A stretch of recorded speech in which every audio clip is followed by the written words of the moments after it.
Hello, and welcome back. If you were here last month, you'll remember where we left things. It was the end of August 1914. The German armies were deep inside France and Belgium, moving south and west with a speed and force that had shocked the world. The French armies had suffered catastrophic losses in the Battle of the Frontiers, losses almost too large to comprehend. The small British expeditionary force had fought at Mons and then retreated 200 miles in 2 weeks, battered but not broken. Paris was preparing to be evacuated. The French government was packing to leave for Bordeaux. Everything seemed to be going Germany's way, and yet September 1914 is one of the most extraordinary months in military history. In its first 2 weeks, something happened on the banks of a French river that no one, not the French generals, not the British commanders, not the German High Command, had expected. The tide turned. The great German advance, which had swept through Belgium and northern France like a tide, stopped, and then it rolled back. The miracle of the Marne, as it would come to be called, did not end the war. It did something almost more significant. It ended the war that everyone had been planning for and began a different war entirely. One that would prove far longer, far more brutal, and far more consequential than anything anyone had imagined. September 1914 is also the month that saw one of the most devastating military defeats in Russian history on the plains of East Prussia. It is the month that saw the first tentative improvised appearance of the thing that would define the war in popular memory for a century, the trench. So settle in, get comfortable. Let's go back to September 1914. Section 1, where we left off. The situation at the start of September. To understand September, we need to spend a moment with the map, with the strategic picture as it stood in the first days of the month. In the west, 4 German armies were advancing through France in a great wheeling arc, the right wing swinging wide through Belgium and then down through northern France, while the left wing pressed against the French fortress line in Alsace-Lorraine. The plan, the Schlieffen Plan, called for this right wing to sweep around Paris, encircling the French capital from the west and south, and to catch the French armies in a giant trap between the advancing German right and the static German left. It was a plan of enormous ambition, and in the first weeks of August it had looked like it might work. But cracks had been forming. The German soldiers were exhausted. They had been marching day after day in the August heat, covering distances that strained the limits of human endurance. The supply lines, the wagons and trains that should have been bringing food, ammunition, and replacement equipment, had fallen behind. Horses were dying, men were surviving on whatever they could find in the villages they passed through, which was increasingly little. Boots had worn through, uniforms were ragged. The great machine of the German advance was running on willpower more than logistics, and the French, despite everything, had not been destroyed. This was the crucial failure at the heart of the Schlieffen Plan by early September. The plan had called for the French armies to be encircled and annihilated in the opening weeks of the war. Instead, they had been beaten, driven back, bloodied, but not destroyed.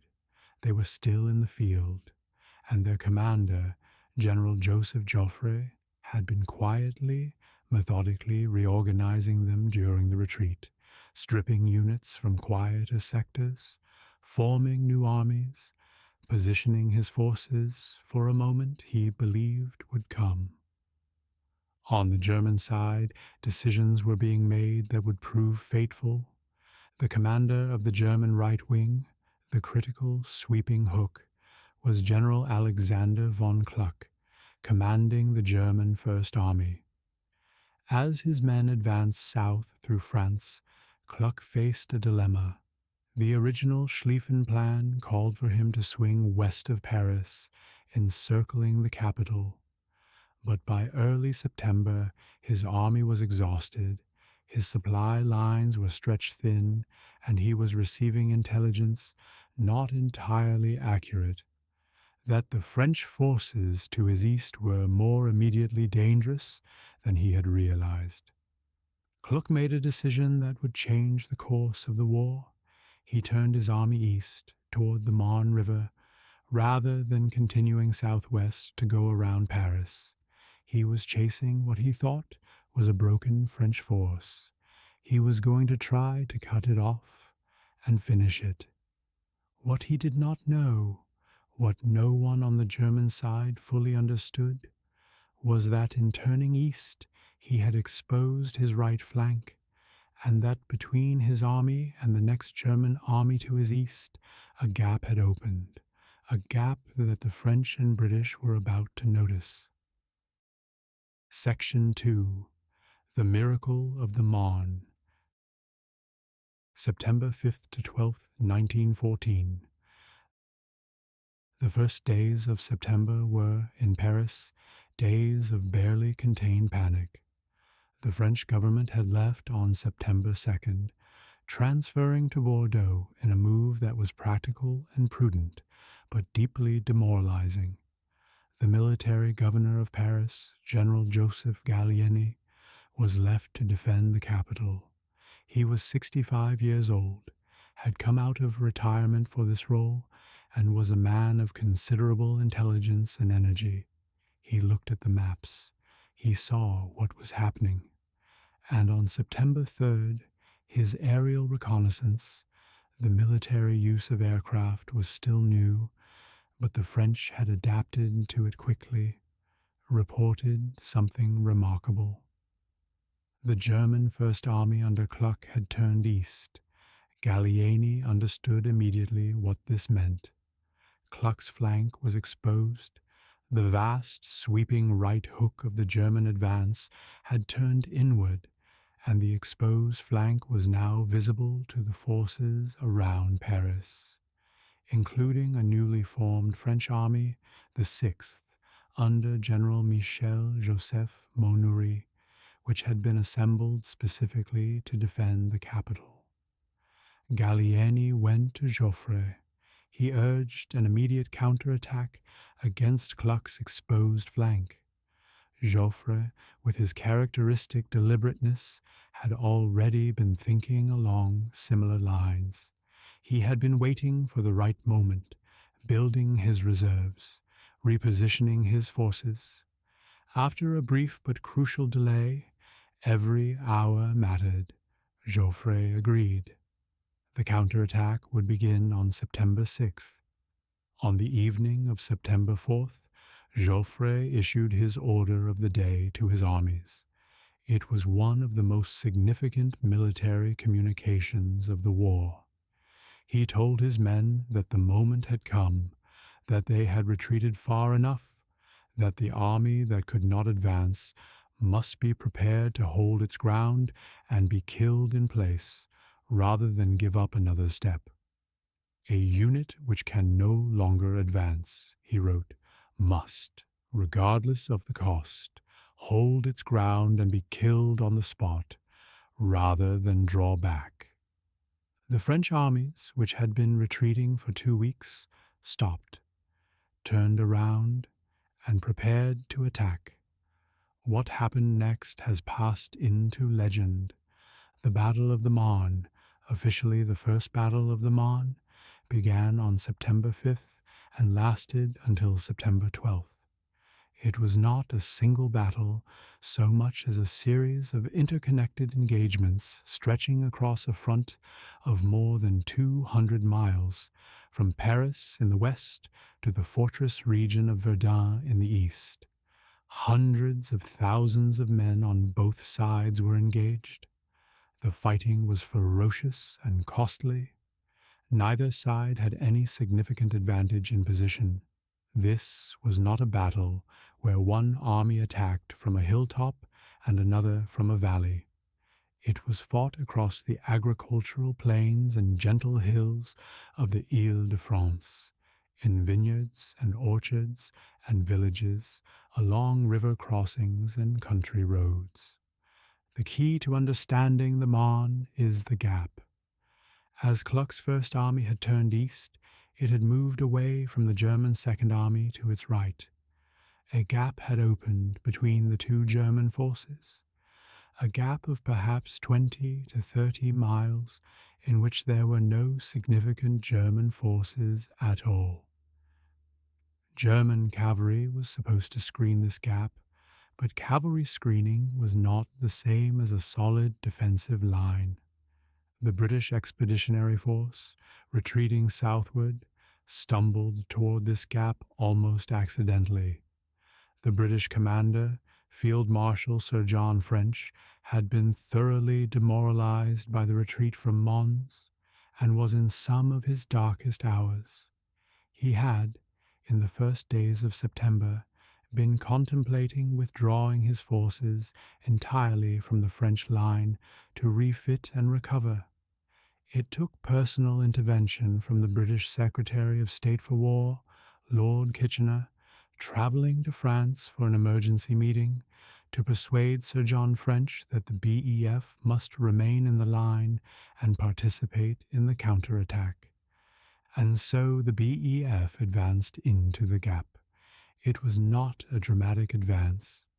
The British moved cautiously, their commanders were nervous, their men were tired, and they were not entirely sure what they were advancing into.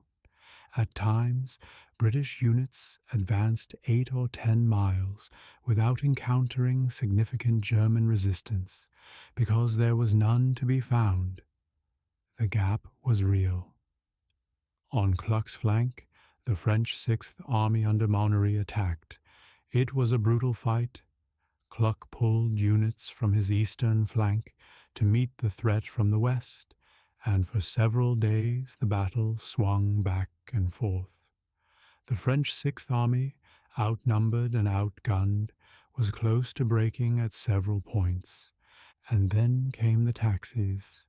The story of the taxis of the Marne has entered French history as one of those episodes that are more legend than reality. But the core of it is true. General Gallieni, desperate to get reinforcements to the threatened Sixth Army, commandeered roughly 600 Parisian taxicabs, the famous Renault AG taxis that were a symbol of the city, and used them to ferry soldiers from Paris to the front, some 40 miles away. Each taxi carried 4 or 5 soldiers. The operation moved perhaps 6,000 men over the course of 2 nights. 6,000 men was not, in the context of a battle involving hundreds of thousands, a decisive force. But the taxis did something beyond their military utility. They were a symbol. The image of Parisian taxis ferrying soldiers to battle, civilian vehicles repurposed for war, the city itself rising to the defense, captured the imagination of France and of the world. It said something about the nature of this war and about the will of France to fight it. The crisis on Kluck's flank was serious enough that the German Supreme Command, located far to the rear in Luxembourg, far from the actual fighting, sent a staff officer, Lieutenant Colonel Richard Hensch, to assess the situation on the ground. Hensch visited the German armies in sequence, moving from right to left. What he found alarmed him. The German First Army was in trouble. The gap between the First and Second Armies was exposed. There was a real risk of a catastrophic encirclement. Hensch had been given some authority to coordinate the German response. Exactly what authority has been debated ever since. But on September 9th, he met with the commander of the German Second Army and, in what became one of the most consequential decisions of the war, authorized a retreat. The German Second Army would fall back to the Aisne River. The First Army would follow. The German advance was over. When the news reached German Supreme Command, when the Kaiser and his Chief of Staff, the younger Moltke, understood what had happened, the reaction was one of shock and despair. Moltke, according to witnesses, was devastated. He reportedly told the Kaiser, "Your Majesty, we have lost the war." He was wrong about the immediate conclusion, but right about something deeper. The quick victory that the Schlieffen Plan had promised, the 6-week war that would knock France out before Russia could act, was gone. The war would be long. Moltke suffered what appears to have been a nervous breakdown in the days after the Marne. He was quietly relieved of command and replaced by Erich von Falkenhayn, though the change was kept secret from the German public for months. The miracle of the Marne had saved France. It had not ended the war, but it had fundamentally changed its character. Section 3. Why the Marne Mattered. The strategic consequences.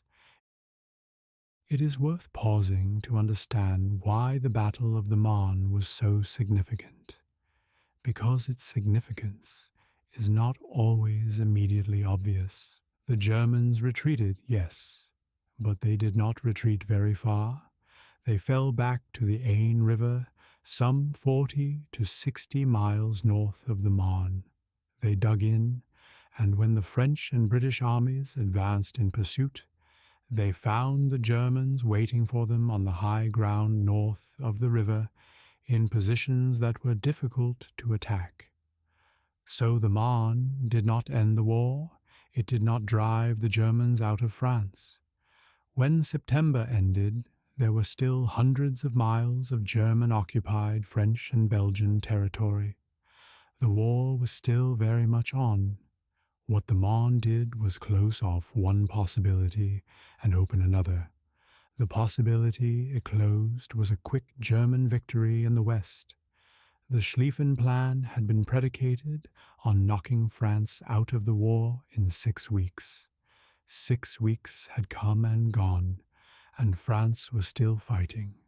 Russia was still mobilizing. The two-front war that German planners had designed the Schlieffen Plan to avoid was now a reality. Germany would have to fight in the East and the West simultaneously, with no prospect of a quick conclusion in either direction.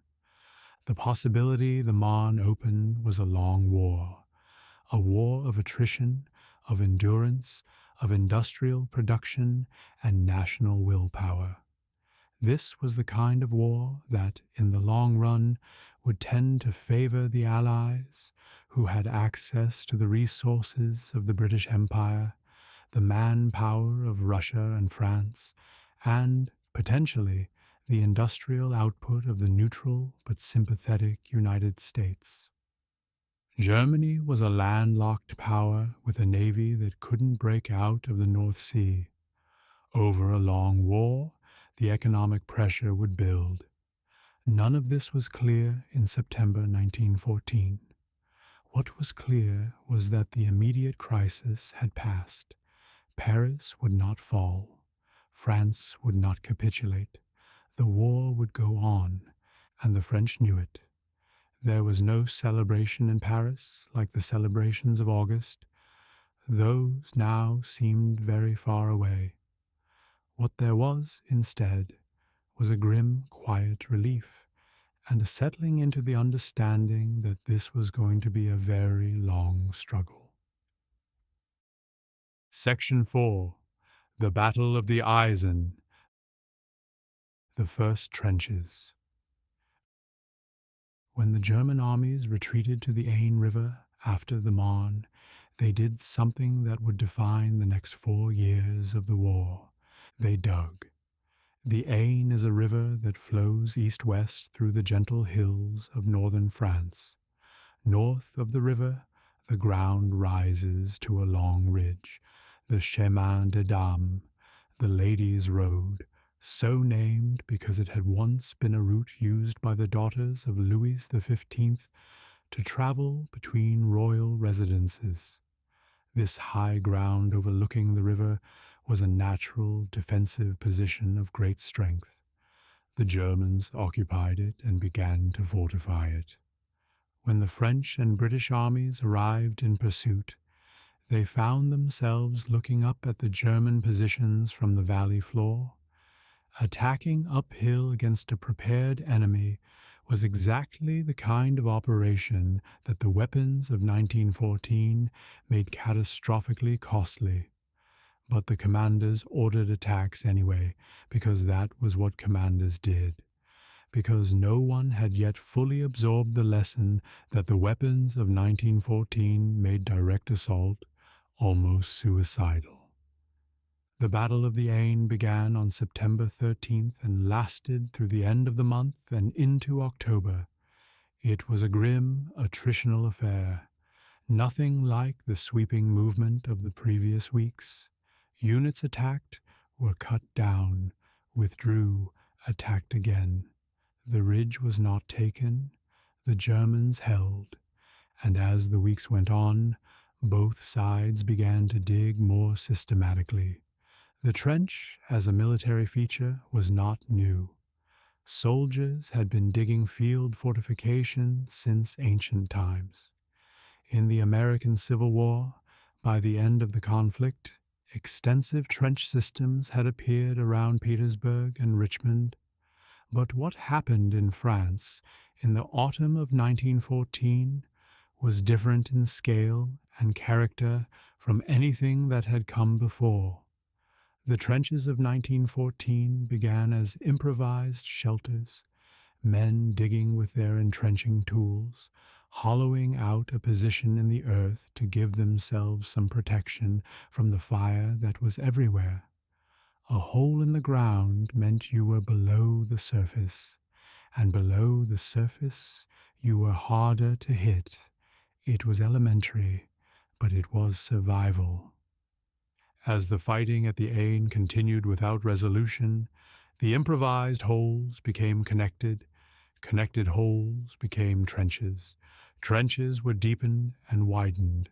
Firing steps were cut into the forward wall so men could shoot over the parapet. Dugouts were excavated beneath the trench floor for shelter from artillery. Sandbags were stacked at the parapets to give protection without sacrificing the ability to fire. The Germans, retreating to their chosen ground, had more time to fortify their positions than the French and British who were advancing, and the Germans, culturally and militarily, were quicker to recognize that this new kind of warfare required new kinds of preparation. Their trenches, from the beginning, tended to be deeper, better constructed, and more heavily fortified than those of their opponents. They were building for the long term, even when others were still hoping for a resumption of open warfare. For the individual soldier, the experience of trench life was something entirely new. The trench was a narrow channel in the earth, typically wide enough for 2 men to pass each other with some difficulty, deep enough that a standing man could not be seen over the parapet. The floor was mud. In dry weather, dry and cracked mud. In wet weather, wet and clinging mud that sucked at boots and made movement exhausting. The walls were mud, held back by wooden planking or sandbags where these were available, and crumbling slowly into the trench floor where they were not. In the trench, You were never comfortable and rarely dry. You slept in shifts, leaning against the trench wall or crouched in a shallow dugout. You ate cold food brought up from behind the lines when it arrived at all. You were never entirely free of the sound of artillery, the distant rumble that was the background noise of the Western Front, punctuated by closer detonations that made the earth shake and sent soil cascading down the trench walls. And you were never far from death. In the trenches of 1914, before the systems became more elaborate, before the communication trenches and the reserve lines and the deep dugouts, a man who raised his head above the parapet at the wrong moment was likely to be shot by an enemy sniper. Stray shells fell without warning. Disease, particularly the intestinal infections that thrived in the filthy conditions, killed men who had survived the battlefield. None of this had been planned. None of this had been anticipated. The armies had gone to war expecting movement, the great campaigns, the decisive battles, the war that would be over by Christmas. What they were getting in the muddy fields north of the Aisne in September 1914 was something else entirely. Section 5. The Race to the Sea. The attempt to find an open flank. As the fighting at the Aisne ground on without resolution, both sides began to recognize a strategic reality.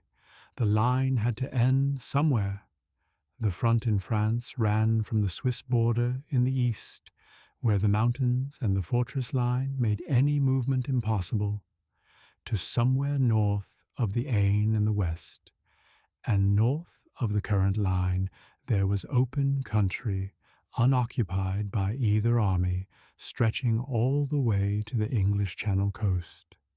If one army could move faster than the other and get around the northern end of the line, if one side could find the open flank and swing around it, the entire front could be unhinged. A flanking movement that worked could roll up the entire opposing line from the north, the way you might unroll a scroll from one end. Both sides saw this simultaneously, and almost simultaneously began trying to do it. What followed through September and October 1914 became known as the Race to the Sea, though it was not quite a race, and the sea was not quite the objective. It was more accurately a series of attempted outflanking maneuvers, each side trying to get around the open northern end of the line, and each side finding that by the time they arrived, the other had already extended their own line to block them. The pattern repeated itself again and again. A French or German commander would move troops north, around the current end of the line, hoping to find open country and unprotected flank. They would arrive to find the enemy already there, digging in. There would be a battle. Neither side would break through. Both sides would extend their lines further north, and then the whole sequence would begin again, a few miles further toward the coast. Through September and into October, the line crept northward like a slow tide, through Picardy, through Artois, through Flanders. Villages that had been agricultural communities a month before became battlefield ruins. Farmers' fields became killing grounds. The landscape of northern France and Belgium, flat and open, offered no natural defensive obstacles that might have forced a stop. The race just continued. Towns and cities that would become forever associated with the Western Front entered the story one by one: Arras, Lens, Lille, Ypres. These were, in September 1914, ordinary provincial French and Belgian cities, market towns, textile centers, places with medieval church squares and cobbled streets. By the time the war ended, some of them would be rubble. Section 6. Tannenberg, the catastrophe complete. The Eastern Front in September. While the world's attention was focused on the drama of the Marne, on the Eastern Front the greatest single military disaster of the war's opening phase was reaching its terrible conclusion. We left the Eastern Front at the end of August with the trap at Tannenberg being set. The German Eighth Army, under its new commanders Hindenburg and Ludendorff, had identified the gap between the two Russian armies, Rennenkampf's First Army to the north, Samsonov's Second Army to the south, and was concentrating its forces against Samsonov. Let us now complete that story. General Alexander Samsonov was a cavalry officer by training and background, a man more comfortable on horseback than commanding a modern army of hundreds of thousands across a vast and unfamiliar landscape. He had been given command of the Russian Second Army and sent into East Prussia with orders to cooperate with Rennenkampf's First Army in a pincer movement that would trap the German forces between them. The coordination between the two Russian armies was catastrophically poor. The two commanders, Rennenkampf and Samsonov, had a history of personal animosity, allegedly stemming from a fistfight on a railway platform during the Russo-Japanese War. Whether this personal antagonism genuinely affected their military cooperation is debated, but the effect was real. The two armies moved independently, failed to share intelligence, and left a gap between them that the Germans recognized and exploited. There was another catastrophic failure of security. The Russian armies were transmitting their radio communications in unencoded plain text. They had not yet developed adequate cipher systems, and the pressure to communicate across the vast distances of the Eastern Front meant that messages went out unprotected.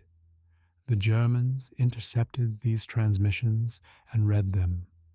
They knew where the Russian armies were, where they were going, and in some cases what their orders were. It was an intelligence advantage of stunning proportions. Hindenburg and Ludendorff used it ruthlessly. Through the last days of August, the German forces moved to encircle the Russian Second Army. Units that had been facing Rennenkampf's First Army in the north were secretly transferred south, leaving only a thin screen to watch the northern approaches. This was a bold, even reckless gamble. If Rennenkampf had moved south aggressively, he could have caught the German forces in the middle of their redeployment. But Rennenkampf did not move. He advanced slowly, cautiously, giving the Germans the time they needed. By August 29th and 30th, the German forces had closed around Samsonov's Second Army on three sides.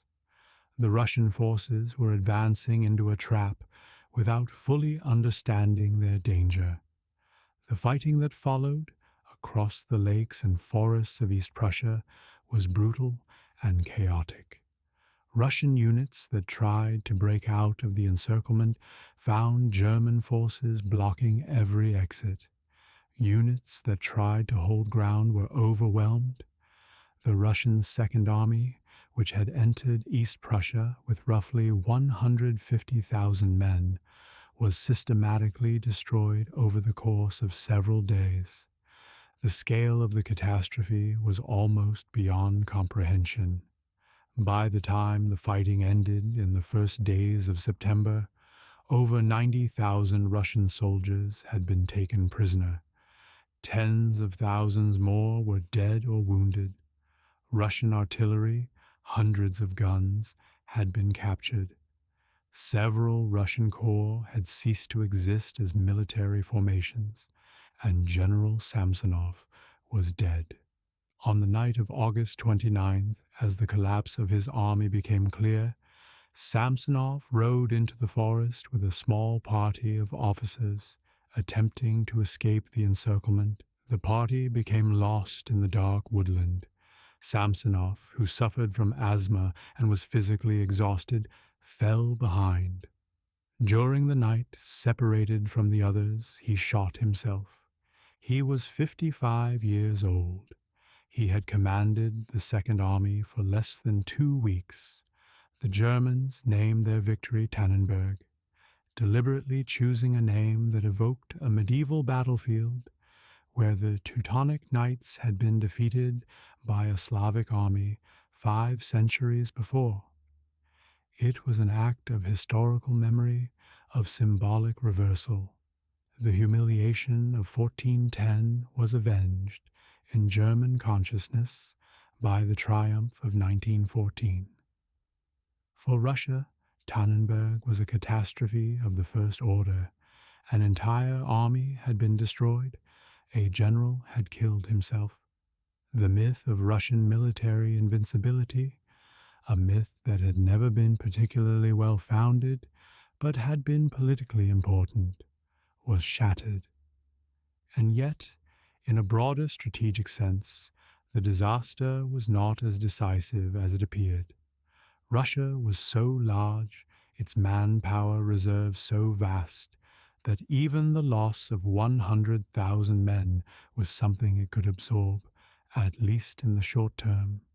New armies would be formed, new offensives would be mounted. The war on the Eastern Front would go on for 3 more years. But Tannenberg cast a long shadow. It would haunt Russian military confidence. It would fuel the political crises that were already simmering beneath the surface of Tsarist Russia, and the men who won it, Hindenburg and Ludendorff, would become the dominant figures in German military and eventually political life for the rest of the war and beyond. Section 7. The First Battle of the Masurian Lakes. Russia's second disaster. Tannenberg was not the end of Russia's September catastrophe. Within days of destroying Samsonov's Second Army, Hindenburg and Ludendorff turned their attention north toward Rennenkampf's First Army. Rennenkampf had, at last, begun to advance. Too late to help Samsonov, he had moved his army forward cautiously, always too cautiously, always too slowly, and now found himself facing a German force that had just annihilated its previous opponent and was turning to deal with him. The landscape of the first battle of the Masurian Lakes, as the engagement came to be called, was the Lake District of East Prussia, a region of forests, wetlands, and interconnected chains of glacial lakes that made movement difficult and channeled armies along specific routes between the water obstacles. It was fighting country of a very different character from the open plains of France. The German attack began on September 7th, the same week that the Marne was being fought out hundreds of miles to the west. Hindenburg launched his forces against the southern flank of the Russian First Army, attempting another encirclement. Rennenkampf, to his credit, recognized the danger more quickly than Samsonov had. He began withdrawing before the encirclement could be completed. The retreat was difficult and costly. The German pursuit was relentless, and the Russian forces, fighting their way back through the Lake District, suffered heavy casualties. But it was a retreat, not an annihilation. The Russian First Army escaped the trap at the cost of perhaps 100,000 casualties and enormous quantities of equipment. By the end of September, the Russian armies had been driven out of East Prussia entirely. The German territory that had briefly been threatened by invasion was secure, Hindenburg and Ludendorff were heroes of almost mythological stature in Germany. For the Russians, the month had been a catastrophe. 2 major engagements, both defeats, with combined casualties of perhaps 200,000 men.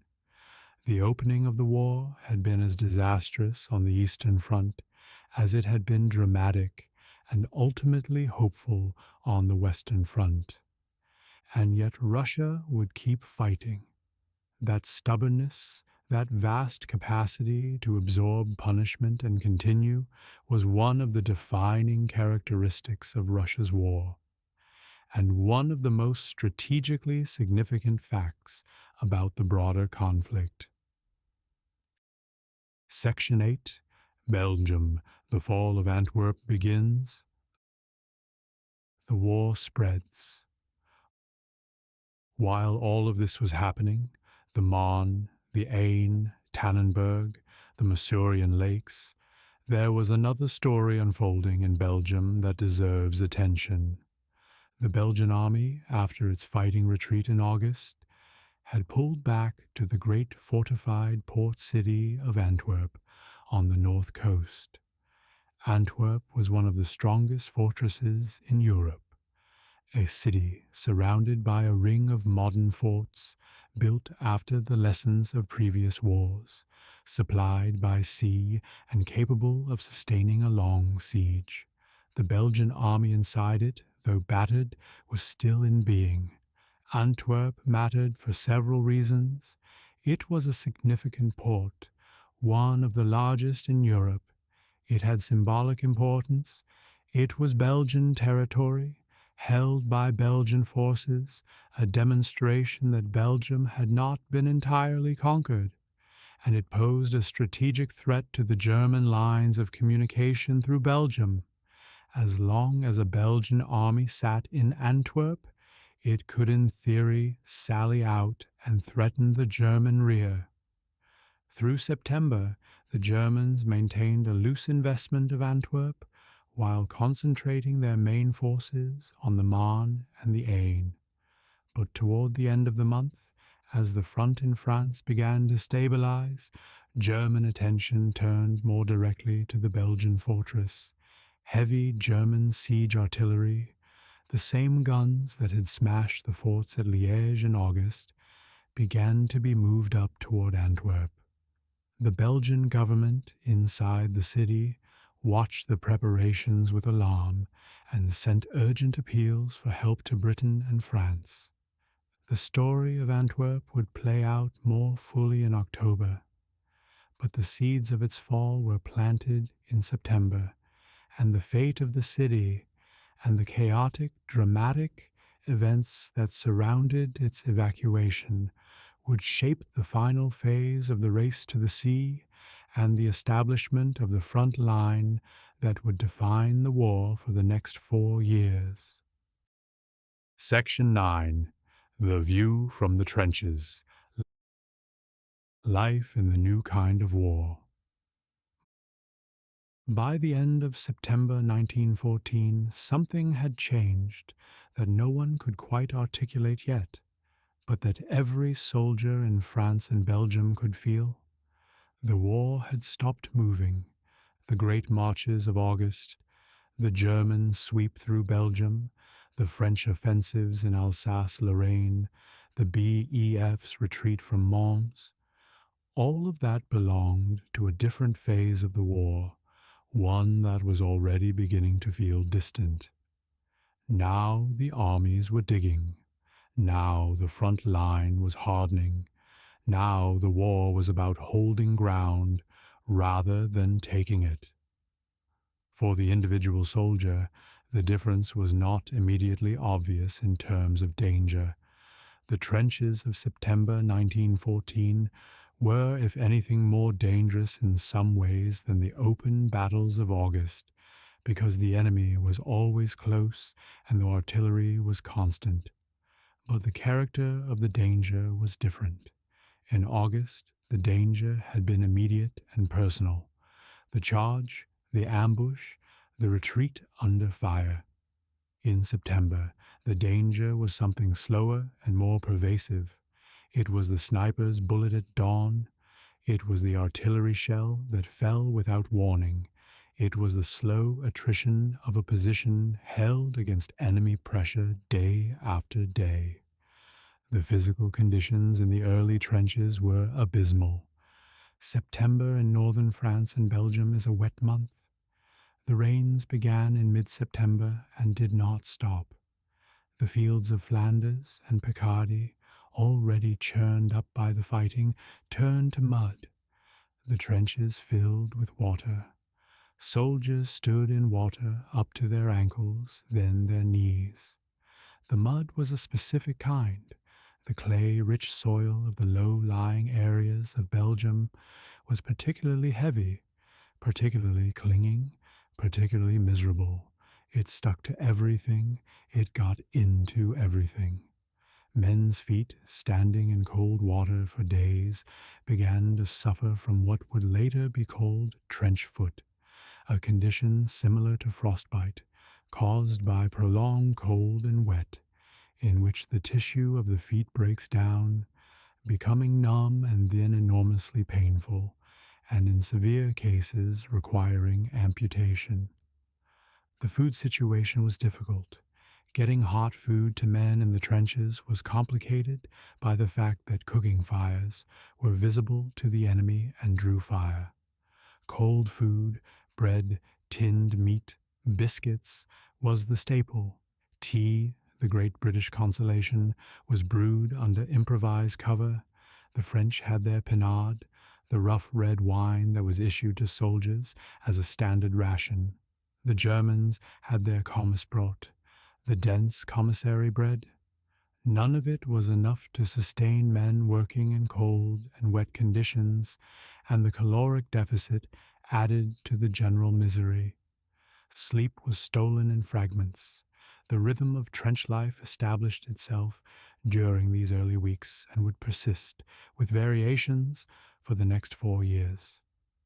Stand to, at dawn and dusk, the times most likely for enemy attack, when every man was awake and watching over the parapet.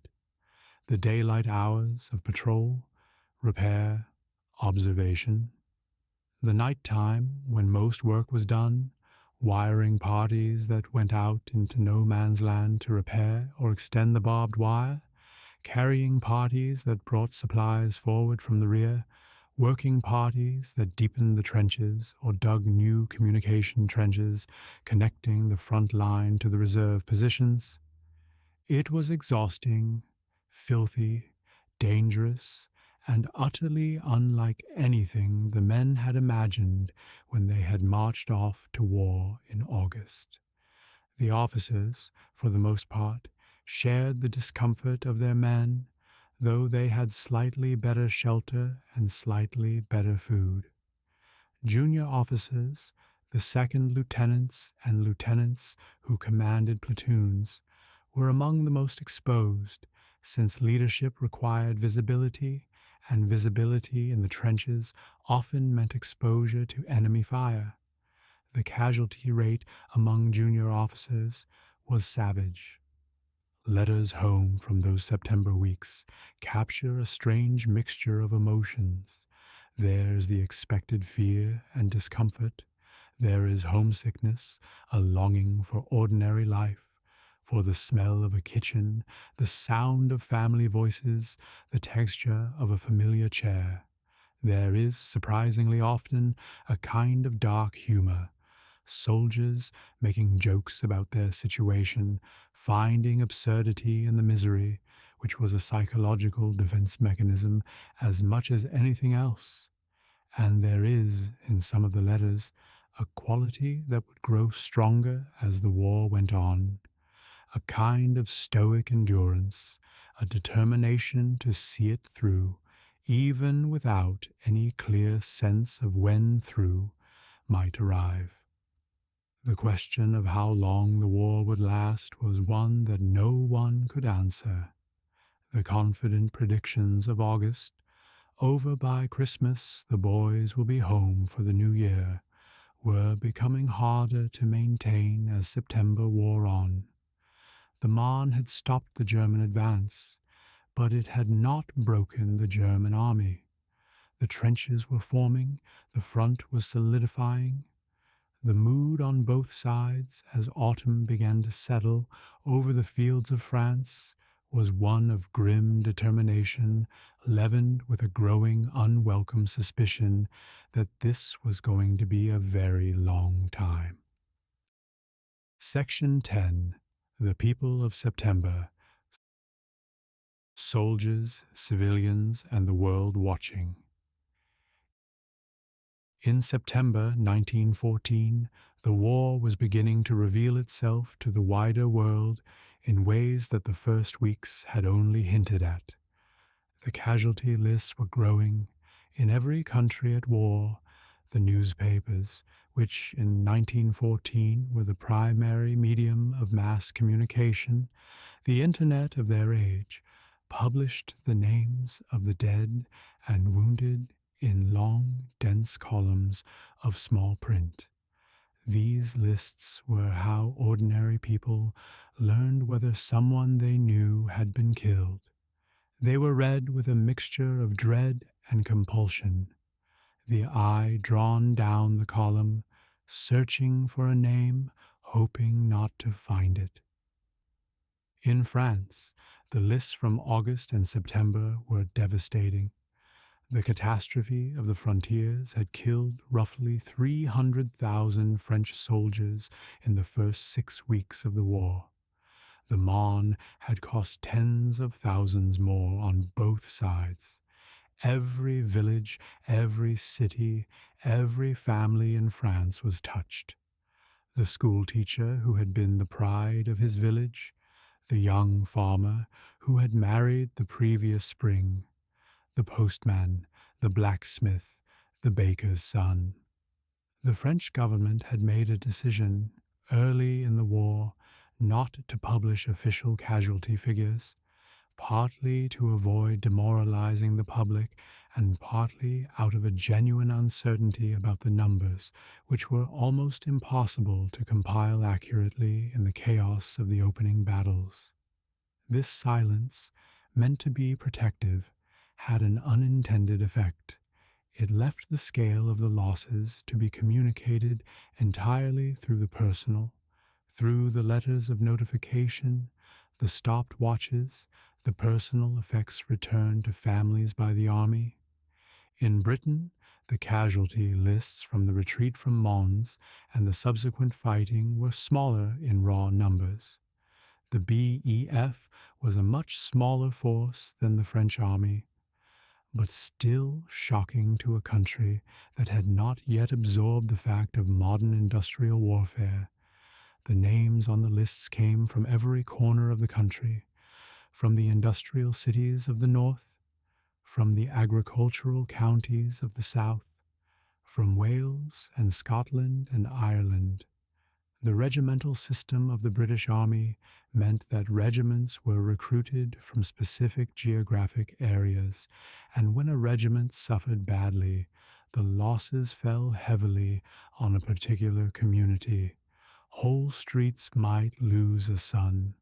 Whole cricket clubs, football teams, rifle clubs, the voluntary associations of Edwardian Britain, would find their membership decimated.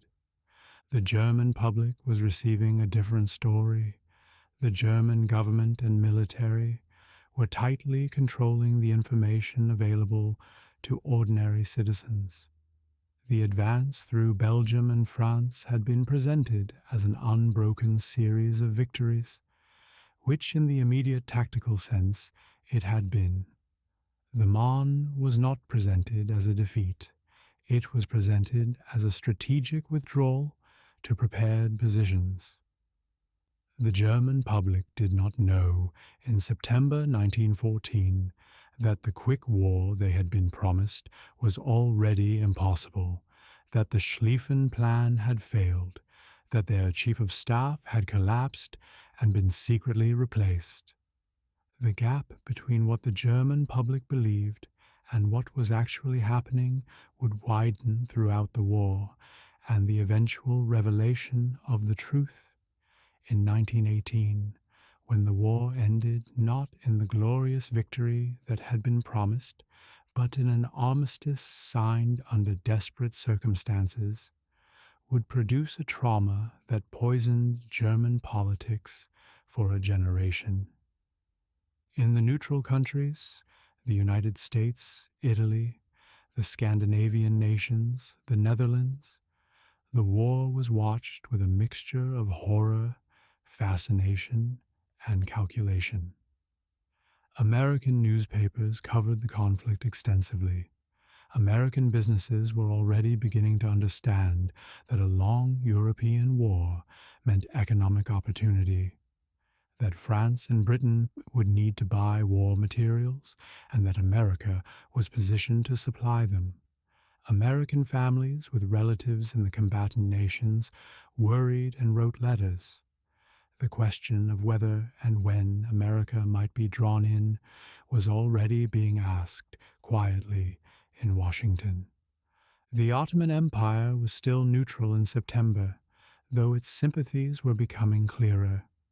2 German warships, the Goeben and the Breslau, had sought refuge in Turkish waters in August, and instead of being interned as international law required, they had been purchased by the Ottoman government, with their German crews staying on board under Turkish flags and Turkish nominal command.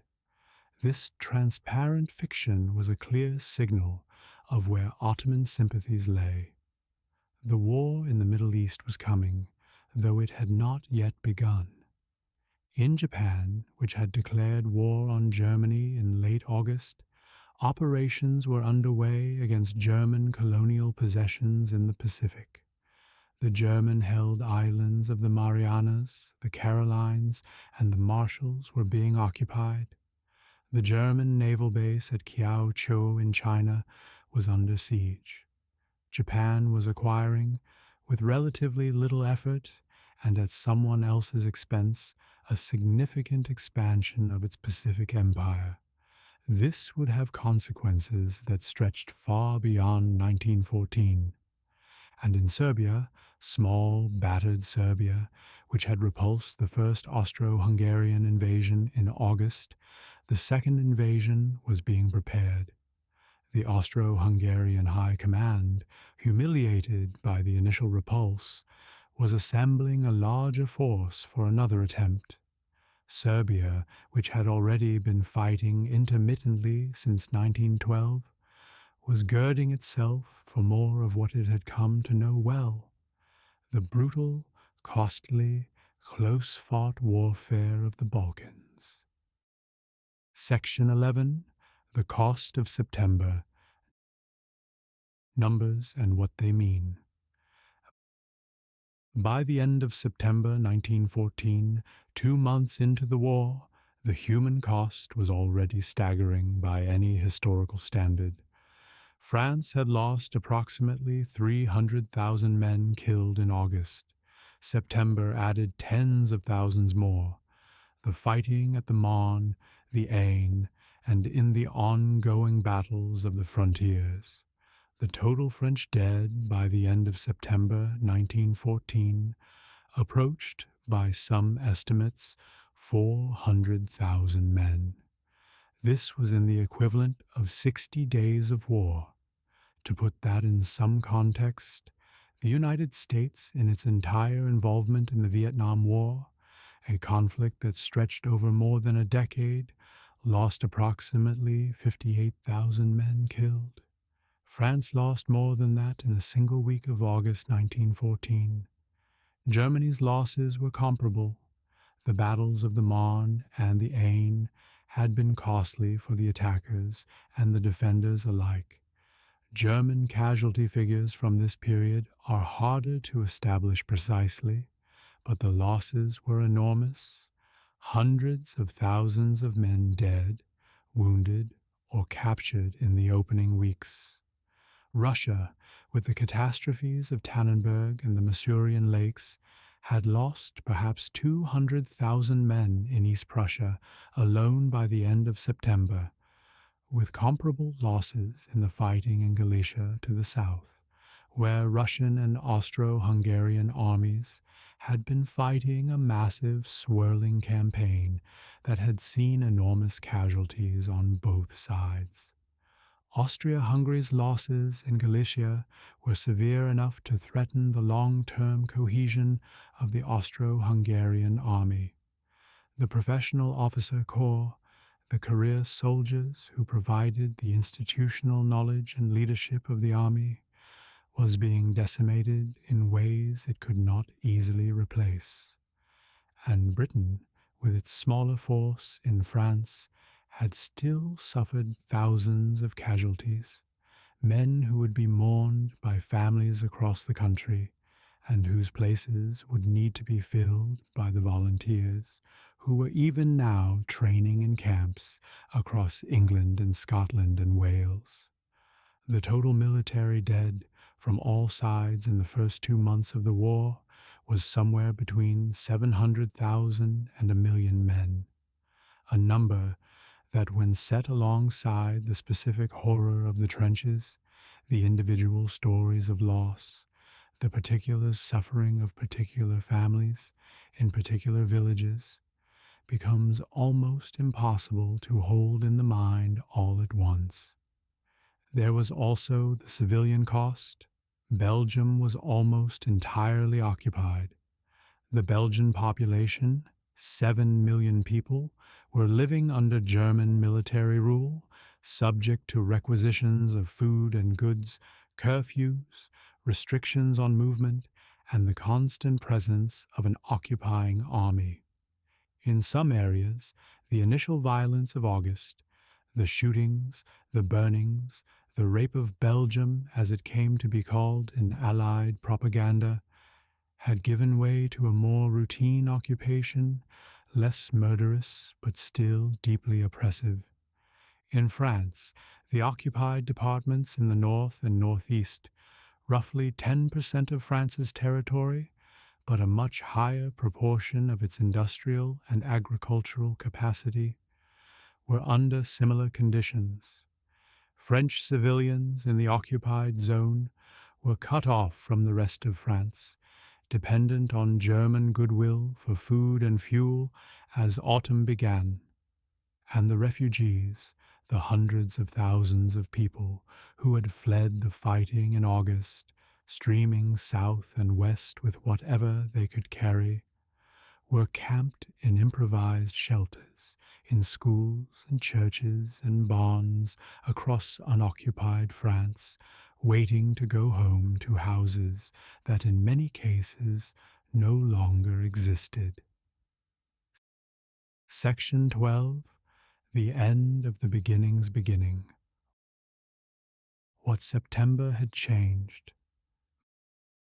By the last days of September 1914, the shape of a new reality was becoming visible. The war of movement was ending, the war of position was beginning. The front line that would stretch by October from the North Sea to Switzerland, more than 400 miles of continuous trenches and fortifications, was being born in the muddy fields of Flanders and the chalky hills of Champagne. This was not what anyone had planned. The generals who had designed the campaigns of 1914, Schlieffen, Joffre, the elder Moltke, had all conceived of wars of movement, of decisive battles, of campaigns that would last weeks or months and end with one side clearly victorious. What was developing instead was something new in military history. A continuous defended line with no open flanks, which could not be outflanked, which could only be attacked frontally, and which, given the weapons of 1914, could not be attacked frontally without catastrophic losses. The problem of the Western Front, as it would come to be known, was essentially this. How do you break through a continuously defended line when the weapons available to the defense, the machine gun, the quick-firing artillery, the barbed wire, are enormously more effective than the weapons available to the offense? How do you advance men across open ground against concentrated fire? How do you keep those men supplied and supported once they have broken through the front line and are operating in the open, where the defender can bring up reserves faster than the attacker can exploit a gap? These were problems that the soldiers of September 1914 were only beginning to glimpse. They would absorb the next 4 years of the war. They would kill millions of men and consume the resources of nations. They would eventually be solved, partly by technology, partly by tactics, partly by sheer grinding attrition, but only at a price that the world would spend the rest of the century trying to reckon. For now, in September 1914, the men in the trenches did not know any of this. They knew what they could see and hear and feel: the mud under their feet, the sound of artillery, the cold that was beginning to creep in as autumn arrived, the faces of the men around them. They knew, most of them, that this was harder than they had expected and longer than they had been told. They knew that home felt very far away. Some of them wrote about the experience with a clarity that is still remarkable. A British officer, writing in late September 1914 from a trench somewhere in France, described looking out over no man's land at dusk. The strip of ground between the opposing trenches, perhaps 200 yards wide at that point, empty and silent in the fading light. He wrote, "I find myself wondering what the Germans on the other side are thinking. Probably much the same as us, probably hoping for much the same things. It is a very strange feeling to be at war with a man you have never met and can barely see." That strangeness, that sense of the fundamental absurdity of the situation, of men killing men they didn't know for reasons that had little to do with personal enmity, would become one of the defining emotional textures of the Western Front. It would find its expression in the remarkable literature of the war, in the poetry of Wilfred Owen and Siegfried Sassoon, in the memoirs of Robert Graves and Ernst Junger, in the art of Paul Nash and Otto Dix. The soldiers of 1914 were beginning to live the experience that those later artists and writers would try to make sense of. Closing. Thank you for spending these hours with me, traveling through September 1914. It has been a month of reversals and revelations. The miracle of the Marne saved France from immediate defeat and ended the dream of a quick German victory. The Battle of the Aisne saw the first real trenches appear, the first hints of the static warfare that would define the war's middle years. The race to the sea began the process of extending the front line northward toward the coast, and on the eastern front, the twin disasters of Tannenberg and the Masurian Lakes devastated Russian military power in ways that would echo through the war and into the Russian Revolution that followed. By the end of September, the war had been going on for 2 months. It would go on for 50 more. The world of 1914, the world of La Belle Époque, of the great empires, of the confident assumption that modern civilization was immune to catastrophe, was being unmade with a thoroughness and a speed that no one had anticipated. The statesmen who had stumbled into the war in July and August were beginning to understand that they had set forces in motion that they could not now stop, and that those forces would carry everything before them until they were exhausted. But in the trenches, on a September evening in 1914, With the artillery rumbling in the distance and the mud of Flanders settling around their boots, the men who were actually fighting it had a simpler and more immediate perspective. They wanted a hot meal and a dry place to sleep. They wanted to hear from home.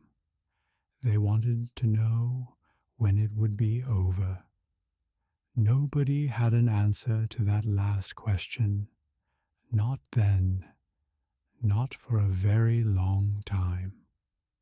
Next month, we will follow the war into October 1914, the month that saw the race to the sea reach its conclusion, the fall of Antwerp, and the First Battle of Ypres, one of the most costly engagements of the entire war.